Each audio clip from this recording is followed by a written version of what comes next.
Basic తరగతులకు సంబంధించింది అంటే 1, 2 తరగతులకు ఈజీగా నెంబర్కి సంబంధించిన బొమ్మలు రికగ్నైజ్ చేయడం.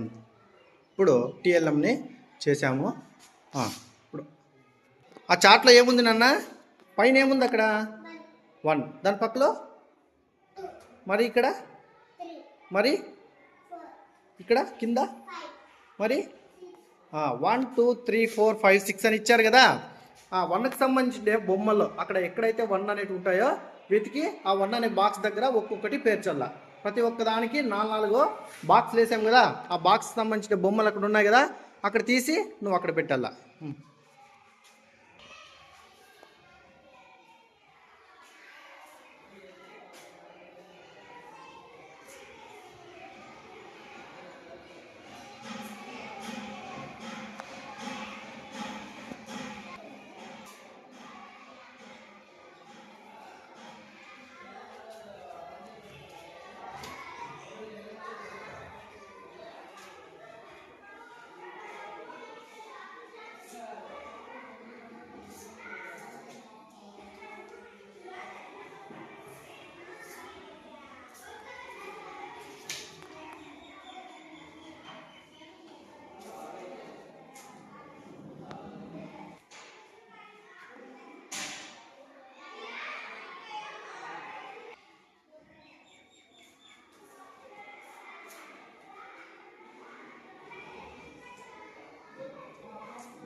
వెరీ గుడ్ నాన్న, కరెక్ట్గా పెట్టావన్నీ. 1వ నంబర్కి సంబంధించి డ్రాయింగ్ బొమ్మలన్నీ కూడా 1వ నంబర్లో 2 అలా 6 వరకు సెట్ చేసావు కదా, కరెక్టేనా? Very good.